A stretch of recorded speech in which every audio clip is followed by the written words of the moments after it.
Hey guys, आज की video में हम कवर करेंगे पोइट्री द वेस्टलैंड और जिसे लिखा है टीएस एलियट ने। इसकी बहुत ज़्यादा कमेंट मैंने देखे आए हुए थे और वेस्टलैंड बहुत इंपॉर्टेंट भी है, लेकिन ये बहुत बहुत बड़ी पोइट्री है। मतलब 434 लाइन्स है, ये टोटल 434 लाइन्स की है और एक वीडियो में तो कवर नहीं कर सकती, कोशिश करूँगी कि मैं इसे कवर कर दूँ। आज की वीडियो में हम इसका फर्स्ट पार्ट डिस्कस करेंगे जिसका नाम है the burial of the dead. तो पहले डिस्कस कर लेते हैं इसके बारे में। तो सबसे पहले हम बात करते हैं कि वेस्टलैंड के बारे में। तो सबसे पहले पब्लिश हुई थी अक्टूबर 1922 में यूके में। उसके बाद ये नवंबर में उसी साल फिर से पब्लिश हुई यूएस में 1922 में। फिर न्यूयॉर्क में पब्लिश हुई दिसंबर 1922 में। सेम ही ईयर में ये अलग अलग जगह पे 3 बार पब्लिश हुई। पहले इसका टाइटल ये नहीं था, पहले इसका टाइटल था ही do the police in the different voice, ये रखा गया था और बाद में फिर चेंज कर दिया गया और लिख दिया गया वेस्टलैंड। इसकी जो टोटल लाइंस हैं वो 434 हैं, कहीं कहीं पर 433 भी दे रखी होती हैं। तो जो एलियट हैं इस पोइट्री के ज़रिए या फिर इस पोइट्री के थ्रू वो मॉडर्न वर्ल्ड में जो होलोनेस हो गई थी उसको शो करते हैं। जैसे कि जब वर्ल्ड वॉर हुआ था फर्स्ट वाला, उसके बाद जो लाइफ थी वो बहुत ज़्यादा मशीन टाइप में हो गई थी, इतना ज़्यादा डिस्ट्रक्शन हुआ था, इंडस्ट्रियल रिवोल्यूशन चल रहा था, तो लोगों के अंदर इमोशन जैसे थे ही नहीं, वो मशीनों की तरह काम किया करते थे। तो उसी चीज़ को हॉलोनेस को पोइट्री में दिखाया गया है। ये पोइट्री तब लिखी गई थी जब इंडस्ट्रियल रिवोल्यूशन जो था उसका दौर चल रहा था, वो हो रहा था, और वर्ल्ड वॉर जो फर्स्ट था वो उस टाइम पे नियर में ख़त्म ही हुआ था, तब ये लिखी गई थी। तो जो लोग थे उस टाइम के मॉडर्न वर्ल्ड के, उनके हॉरर को शो किया गया है, और जो हॉरर हुए थे उस टाइम पे वर्ल्ड वॉर के दौरान जो घटनाएं हुई थी उनको देखकर जो पोइट थे और लोग थे वो बहुत ज़्यादा शॉक थे, और उसी शॉक को, उसी चीज़ों को शो करने के लिए बहुत सारे पोइटों ने इस चीज़ को अपनी अपनी पोइट्री में, अपने अपने वर्क में कवर किया था। और एलियट ने भी यही काम किया, उन्होंने भी इसी हॉरर को अपनी पोइट्री के ज़रिए दिखाया है। तो एलियट को जो भी आता था, उन्होंने जो कुछ पढ़ा था अपने लाइफ में, जैसे डिफरेंट कल्चर के बारे में, डिफरेंट लैंग्वेज को, जैसे कि French, German, Italian, Sanskrit, literature, उनको जो आता था, जहाँ से आता था, उनको जो जो कोटेशन आती थी, उन्होंने वो सारी चीज़ें अपने इसी एक वर्क में डाल दी थी कि जो जो चीज़ें उन्हें पता है वो इसी में डाल देंगे। और इसलिए ये वर्क जो है, ये जो पोइट्री है, बहुत ज़्यादा टफ हो जाती है, प्लस बहुत ज़्यादा इंटरेस्टिंग हो जाती है। एलियट ने इस वर्क में बहुत ज़्यादा कोटेशन यूज़ करे हैं, कभी फ्रेंच के, कभी जर्मन के। तो रेफरेंसेस भी हैं, फुट नोट्स भी दे रखे हैं कि अगर कंफ्यूजन हो तो फुट नोट में देखा जाए। तो इस पोइट्री में हर सीन में जो चेंजमेंट होता रहता है, कभी कोई बोल रहा होता है, थोड़ी देर बाद कोई और बोलने लग जाता है, कोई सीक्वेंस नहीं है, कनेक्टिविटी नहीं है। कोई बोलता है, कभी फिर थोड़ी देर बाद कोई लड़की बोलने लग जाती है, कभी कोई लड़का बोल रहा है, और सीन आपस में कनेक्टेड नहीं है। मल्टीपल नरेटर हैं इसमें, एक कोई नरेट नहीं कर रहा है। इस पोइट्री के 5 पार्ट हैं। फर्स्ट है the burial of the dead, second है a game of chess, third है फायर सरमन, फोर्थ है डेथ बाय वाटर, और फिफ्थ है व्हाट द थंडर सेड। तो आज हम कवर करेंगे फर्स्ट वाले को, the burial of the dead. Part 1 जो है, इसमें 77 लाइन्स हैं। ये फर्स्ट सेक्शन है और इसमें बहुत ज़्यादा नरेटर्स की आवाज़ें हमें देखने को मिलेंगी, कभी कोई और बोल रहा है, कभी कोई और बोल रहा है। प्रेजेंट लाइफ जो है, प्रेजेंट की जो लाइफ है उसको और जो पास्ट की लाइफ थी उसे कंपेयर किया गया। प्रेजेंट की लाइफ बहुत ज़्यादा डिस्ट्रक्शन में है, लोगों में होलोनेस आ गई है, इमोशन नहीं बचे हैं, और पास्ट की जो एक लाइफ थी, कितनी खुशी होती थी लोगों के पास, उन सब चीज़ों को इस पोइट्री में फर्स्ट पार्ट में कंपेयर कर रखा है। तो जो फर्स्ट सेक्शन है, मैं इसमें लाइन नहीं बोलूँगी क्योंकि ऑलरेडी ये वीडियो बड़ी हो जाएगी वैसे ही, तो लाइन आप देख लेना। तो जो लाइन इसमें फर्स्ट में दिखाई हुई है कि अप्रैल जो क्रूएल मंथ है एक, तो वहाँ से हम देखेंगे तो जो एलियट हैं वो फर्स्ट सेक्शन में बोलते हैं कि जो अप्रैल मंथ है उसे साल का वो सबसे ज़्यादा क्रूएलेस्ट मंथ बोलते हैं, एक क्रूएल चीज़ बोलते हैं। जैसे कि हम सोचते हैं कि अप्रैल बहुत ज़्यादा ब्यूटीफुल होता है, हम सोचते हैं, हमें लगता है कि उस टाइम पे फ्लावर्स आते हैं, विंटर जो है वो ख़त्म हो जाती है, लेकिन एलियट ने इस वर्क में उसे अपोजिट कर दिया है, रिवर्स कर दिया है और उसे क्रूएल बोला है। और वो इसलिए बोला है क्योंकि अप्रैल के मंथ में ही गुड फ्राइडे आता है। गुड फ्राइडे पे क्या हुआ था, जो जीसस क्राइस्ट थे उन्हें मारा गया था, उन्हें सूली पर चढ़ाया गया था, इसीलिए एलियट ने इसे सबसे ज़्यादा क्रूएल मंथ बोला है साल का।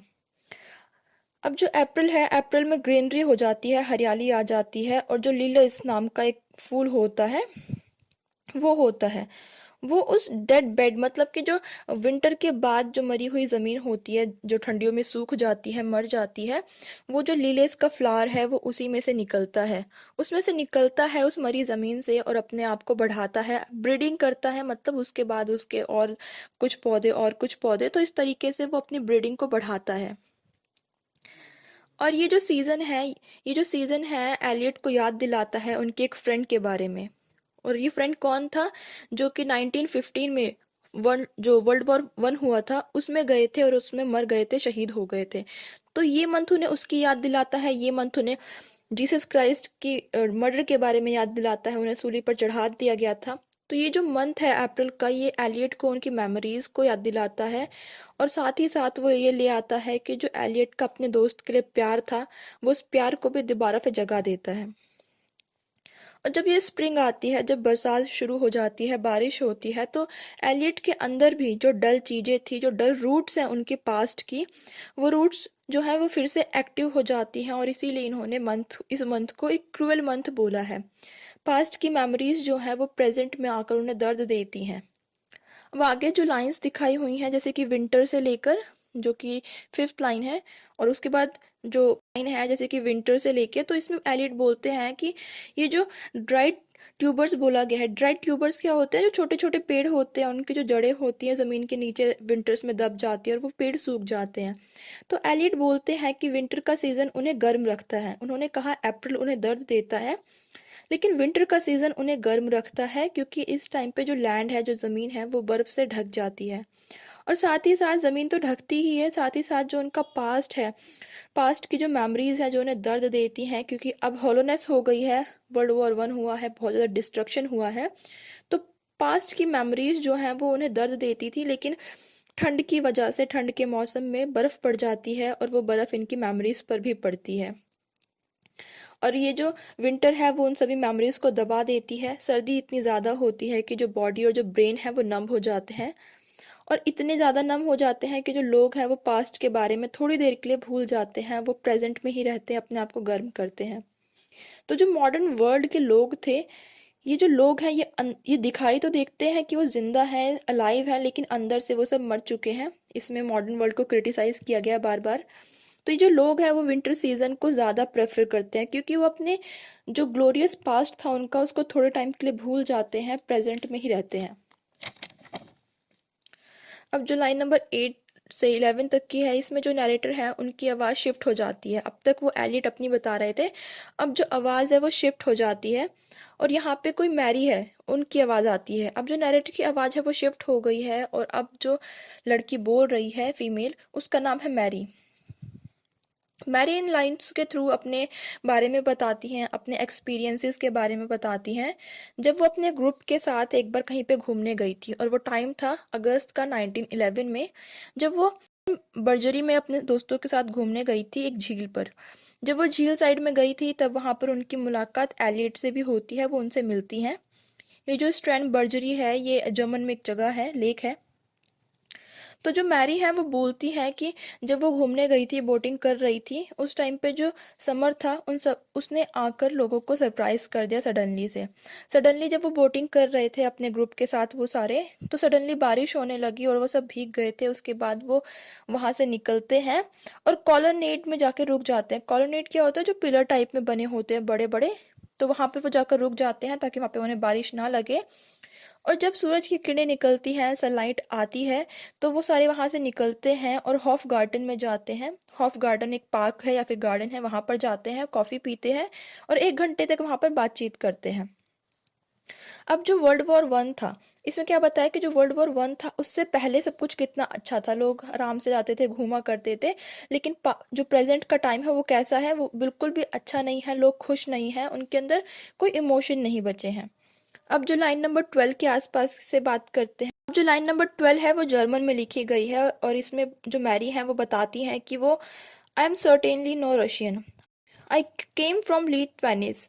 और वो कहती है कि वो रशियन नहीं है, वो लिथुआनिस से है और एक को प्योर जर्मन है।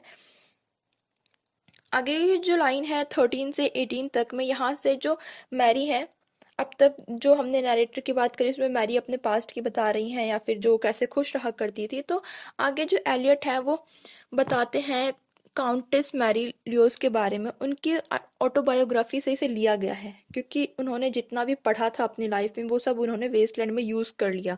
तो एलियट ने ये जो लाइंस हैं 13 से 18, ये उन्होंने काउंटेस मैरी लियोस के एक वर्क से लिया है, ऑटोबायोग्राफिकल वर्क से लिया है जिसका नाम था माई पास्ट। तो ये लाइन उन्हीं को डिटेल्स में बताती हैं। यहाँ पर जो मैरी है वो कहती हैं कि जब वो छोटी थी, अपने चाइल्डहुड में थी, तब वो अपने एक कज़न के साथ रहा करती थी जिसका नाम आर्च ड्यूक था। वो उनके घर पर रहा करती थी।